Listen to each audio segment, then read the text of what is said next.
비트코인이나 이더리움처럼 계속해서 모아갈 수 있는 자산이 아닌 경우가 많다는 거죠. 그렇기 때문에 알트코인은 어느 정도 수익이 실현이 되면 매도를 해서 수익 실현을 하셔야 돼요.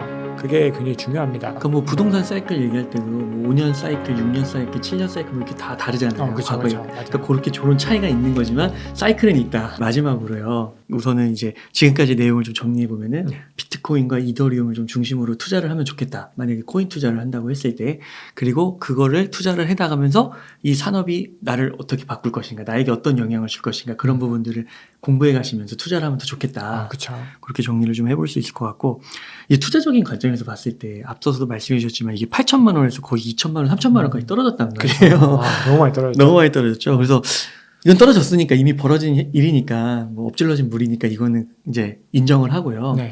앞으로 이제 예를 들면 현금 흐름이 매월 100만 원씩 이렇게 생기는 거예요.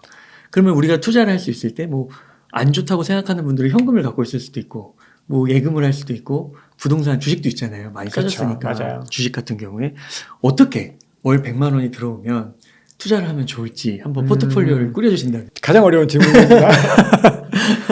근데 이거는 제가 좀 두 가지로 나눠서 말씀을 드려볼게요. 이게 뭐 너무 다 개인적인 선택이어서 만약에 이 암호화폐를 좀 기준으로 해서 암호화폐에 투자를 한다면 만약에 저라면 이거를 거의 대부분을 비트코인에 적립식으로 투자를 할 것 같아요. 100만 원을. 자, 근데 여기서 좀 유의해야 될 게, 자, 100만 원을 만약에 조금 더 이제 수익률을 더 원하고 조금 더 이렇게 진취적인 투자자라면 이거를 한 뭐 6대4에서 7대3 정도 나눠서 비트코인, 이더리움으로 나눠서 투자할 것 같아요. 저는. 그게 왜 그러냐면 지금 이 저평가된 시점에서 제가 도지코인도 말씀드리고 뭐 앱토스도 말씀드리고 했지만 이게 지금 시기 자체는 이런 알트코인에 투자하기에는 그렇게 적절한 시기는 아닐 수 있어요. 물론 우량한 알트코인은 가능한 건데 조금 더 안전하게 투자를 하는 게 좋을 거라고 저는 생각을 하거든요. 그래서 너무 높은 수익률만 바라지 말고 지금 시장에서는 수익률 플러스 안정성을 동시에 고려를 해서 가야 된다고 생각을 해요. 그래서 지금은 계속해서 꾸준히 매입을 해서 한 2024년도 시점 정도까지는 그런 식으로 꾸준히 갈 것 같아요. 자, 근데 이제 꾸준히 가는데 2024년 정도 되고 시점이 바뀔 때는 약간씩 이제 우량한 코인을 조금 더 섞어서 갈 수는 있겠죠. 근데 메인 가장 중심이 되는 건 비트 이더라는 거는 저는 변하지 않을 것 같고, 자, 그렇게 해서 이제 반감기가 지난 이후 시점에서는요, 비트코인이 이제 상승을 시작하거나 했을 때는 이게 이제 이더리움 이제 알트코인 장이 올 수 있거든요. 그 시점을 기준으로는 오히려 비트코인을 약간은 매도를 해서 현금을 좀 만들어서 알트코인을 더 집중적으로 투자를 하는 거는 괜찮을 것 같아요. 그래서 알트코인이 이 비트코인 대세장이 오는 동안에는 계속해서 알트코인으로 수익을 낼 수 있는 구간이라고 봐야 되거든요. 그렇게 해서 이제 사이클이 올 때까지는 계속해서 그 작업들을 할 것 같아요. 그래서 우리가 결국 구분해야 되는 건 뭐냐면 지금 시점에서 비트코인을 사야 될 시점인지 알트코인을 사야 될 시점인지를 좀 명확하게 구분할 필요는 있거든요. 그래서 그 전략들을 좀 가주시면 좋을 것 같고, 만약에 이제 이걸 주식까지 확대를 한다면 지극히 제 개인적인 판단인데 저는 비트코인과 테슬라를 좀 나눠서 매입을 할 것 같아요. 저는 왜냐하면 저는 테슬라의 가치도 앞으로 굉장히 좋게 보고 있기 때문에 나눠서 가고 거기다 이제 이더리움까지 좀 함께 섞어서 세 개를 적절한 이 비율로 배분을 할 것 같아요. 물론 이제 비율로 따졌을 때는 테슬라랑 비트코인이 가장 많을 것 같고요. 상대적으로 이더리움은 조금은 적게 투자를 하겠죠. 그 반감기 아까 얘기해 주셨는데 반감기 시점 다시 한번 좀 얘기해 줄 수 있으실까요? 반감기는 4차 반감기가 2024년 상반기예요. 2월 달 정도예요. 그러니까 그때부터 이제 계속해서 시장을 예의주시해야 되는 거죠. 근데 지금까지 세 번의 사이클에서는 반감기가 끝나고 1년 내외 정도의 기간에 굉장히 큰 상승이 있었다는 거예요. 그러니까 2025년인 거죠. 그 사이에. 네. 그러면 2025년부터 시작이 되는 거예요. 그러니까 2024년에서 2025년은 모아가야 되는 시기인 거죠, 계속해서. 네. 그래서, 그리고 나서 이제 반감기가 시작이 돼서 굉장히 크게 상승을 했을 때, 이때는 개인의 판단인데, 이제 비트코인 상승이 주춤하게 되고, 그 다음에 이제 알트코인이 상승이 일어나니까 이걸 비트코인을 오히려 알트코인으로 바꾸는 작업들을 그때는 하는 게 괜찮다는 거죠. 자, 근데 여기서 또 유의해야 되는 게, 알트코인은 너무 장기적으로 가지고 있을 수 있는 종목은 아니에요. 그게 이제 무슨 말이냐면 비트코인이나 이더리움처럼, 그게 알트코인 중에서도 이더리움은 좀 제가 예외로 할게요. 비트코인이나 이더리움처럼 계속해서 모아갈 수 있는 자산이 아닌 경우가 많다는 거죠. 그렇기 때문에 알트코인은 어느 정도 수익이 실현이 되면 이게 매도를 해서 수익 실현을 하셔야 돼요. 그게 굉장히 중요합니다. 그리고 그걸 가지고 다시 저평가된 비트코인을 사고 이게 좀 반복이 되는 거죠. 흐름 좀 이해되시죠? 그러니까 비트코인을 사야 될 시기가 있고 알트코인을 사야 될 시기가 있고 다시 비트코인을 사야 될 시기가 있고 알트코인을 사야 될 시기가 있고 이게 반복이 되는데 비트코인은 장기적으로 쭉 가지고 갈 수 있지만 알트코인은 계속해서 꾸준히 가져갈 만한 종목들이 아직까지는 못 된다.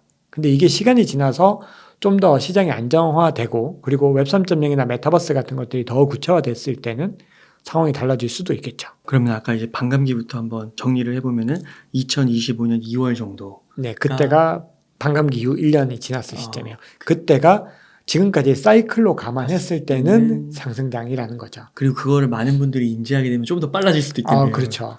그러니까 이게 많은 분들이 이제 이렇게 얘기를 하시는데 이 사이클이라고 하는 거는 어떻게 보면 심리적인 것도 많이 작용을 하죠. 그렇기 때문에 이게 일어날지 안 일어날지에 대해서 아무도 모르죠. 그렇죠. 이거는 너무 조심스러운 얘기죠. 근데 이게 심리적인 상황들이 있고 이 사이클이라는 거는 어쨌든 이 폭이 클지 작을지는 모르지만 일어날 가능성은 상당히 높다라는 거에 대해서 시장이 다들 인정을 하고 있는 거죠. 그러니까 뭐 부동산 사이클 얘기할 때도 뭐 5년 사이클, 6년 사이클, 7년 사이클 뭐 이렇게 다 다르잖아요. 그렇죠, 과거에. 그렇죠. 맞아요. 그러니까 그렇게 저런 차이가 있는 거지만 사이클은 있다. 사이클은 존재한다. 지금까지 예외 없이 사이클은 존재했다. 그리고 말씀을 듣다 보니까 이게 되게 주식시장하고도 비슷한 게 지금 이 대세 하락장 또는 이제 경기 침체를 앞두고 있는 이 시기에서는 현금 흐름 많이 빵빵하고 자산 많은 그런 회사에 투자를 하라고 하시잖아요. 왜냐하면 그렇죠. 이제 그런 데가 아니면 망해버릴 수가 있으니까 상폐가 될 수 있으니까.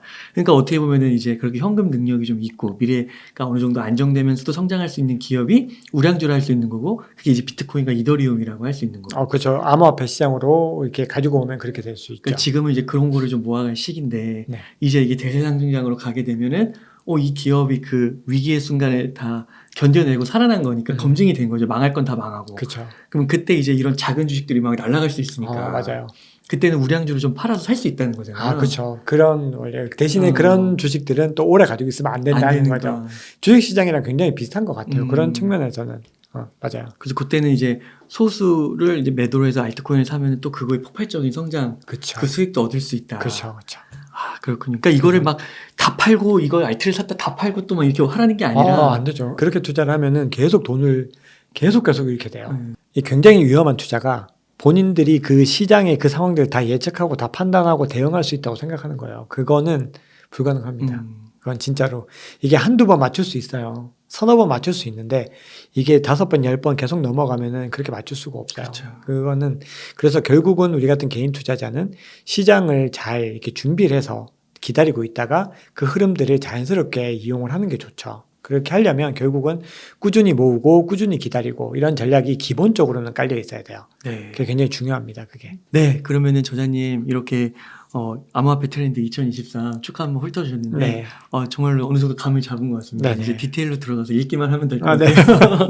그러면 끝으로 네. 좀 시청자님들께 하고 싶은 말씀 또는 강조하고 싶으신 말씀 있다면 좀 부탁드리겠습니다.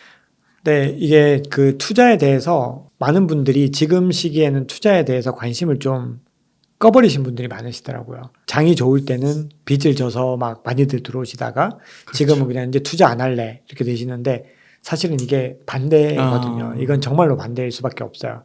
그래서 지금 우리가 해야 되는 일들은 굉장히 투자를 그러니까 우리 인생 전반에 걸쳐서 생각을 해야 돼요. 이게 라이프 사이클, 혹은 라이프 트렌드 개념으로 생각을 하셔가지고 그냥 지금부터 평생 투자를 하신다고 생각을 하시고요.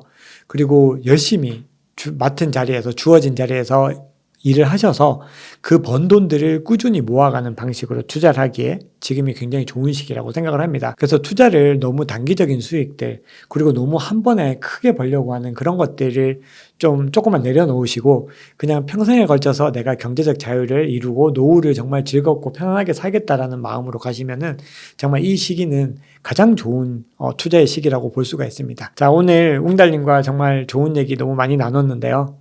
다들 성투하시고 정말 좋은 일들 가득하시면 좋겠습니다. 네. 감사합니다. 네. 주연님, 질문이 하나 더 생겼어요. 네. 만약에 지금 1억의 목돈이 있어요. 그러면 어떻게 투자를 하면 좋아요? 목돈이 있어도 저는 지금 시기에서 목돈을 한 번에 투하하거나 그런 그래서 안 것들은 절대로 안 될 것 같아요. 저평가라고 판단했지만 그래도 리스크가 그렇죠. 있을 수 있으니까. 네, 맞아요. 그래서 이것도 결국은 분할 매수를 하는데 대신에 이거는 100만 원씩과는 좀 차이가 있게 금액이 크니까 이거는 투자자분들이 본인이 정하셔야 되는 거죠. 그래서 이거를 2023년까지 충분히 두고서 조금씩 분할 매수를 해야 된다는 거죠. 그래서 이런 것들 뭐 은행에 좀 넣어두면서 기회를 보는 것도 괜찮고요. 그래서 어쨌든 기회를 잡아야 되는 거고 지금 시기에 1억을 어딘가에 한 번에 투착하자 이거는 조금 위험한 생각이라고 생각이 한 매달 한 들어요. 1,000만 원씩 살까요? 뭐 그런 것도 괜찮죠. 만약에 암호화폐, 본인이. 그 비트코인 만약에 이 1억이 생활 뭐 자금이나 이런 거 전혀 아니고 완전히 여윳돈이라면은 비트코인을 그런 식으로 매달 모아가는 것도 저는 방법이라고 생각을 합니다. 그리고 저도 생각이 났는데 그러니까 이제 이런 것도 있어요. 이렇게 투자를 하는데 매달 모아가는데 더 크게 하락하면은 약간 비중을 조금씩 늘리면서 그거는 본인이 조금 판단을 해주는 게 좋아요. 가장 편한 투자는 그냥 달러 코스트 에버리징이라고 해서 매달 그냥 똑같이 넣는 것도 좋은 투자예요. 그것도 좋은 투자인데 만약에 조금 더 여기서 수익률을 조금 더 높이시고 싶으시면 더 크게 하락할 때는 시드를 조금 더 늘리는 식으로 본인이 판단을 해야 되죠. 그리고 제가 말씀드렸지만 제가 뭐 회사 이름을 알려드릴 수는 없지만 그런 것들을 또 대신 해주는 회사도 있다는 거 그런 것들 확인을 해보시면 본인이 개인 투자하는 것보다는 조금 더 또 수월하게 투자하실 수도 있으세요. 이런 것 같아요. 그 미래를 예측하기는 불가능하지만 그렇다고 불가능하다고 해서 공부를 전혀 안 하는 거는 더 위험한 거잖아요. 그렇죠. 그러니까 이게 그 말이 아니라는 거를 알기 위해서 우리가 미래를 예측하기 어렵더라도 공부는 해야 되는데 그 공부하는 그 재료에 있어서 맞아. 정말 그 박정환 저자님께서 좋은 책 써주신 게 아닌가. 네, 그 10년 너무 후 감사합니다. 100배우를 암호화폐에 투자하라. 그 책도 너무 반응이 좋아가지고. 네, 그 책은 진짜 반응이 좀 좋았어요. 책도 많이 평이 너무 팔리고. 좋고 되게 많이 팔려서 많은 독자분들 찾아주셔서 너무 감사합니다. 네, 진짜로 꼭 이 방송 통해서 감사의 말씀을 드립니다. 네, 그래서 이게 정말 맨 앞서서 얘기해 주신 게 어떤 분에겐 위기일 수 있고 어떤 분에게 기회일 수가 있는데 꼭 이 암호화폐 트렌드 2023을 읽음으로써 그것을 위기가 아닌 기회로 꼭 만드실 수 있는 그런 분들이 되셨으면 너무 좋겠습니다. 네. 선생님 감사합니다. 그러면 오늘 인터뷰 한 이 정도에서 마무리하도록 하겠습니다. 이렇게 해서 암호화폐 트렌드 2023의 박정환 저자님을 모시고 이야기를 나눠봤습니다. 긴 시간 동안 유익한 인사이트 많이 나눠주셔서 감사의 말씀드립니다. 오늘 고생 많으셨습니다. 네, 고생 많으셨습니다. 감사합니다. 감사합니다.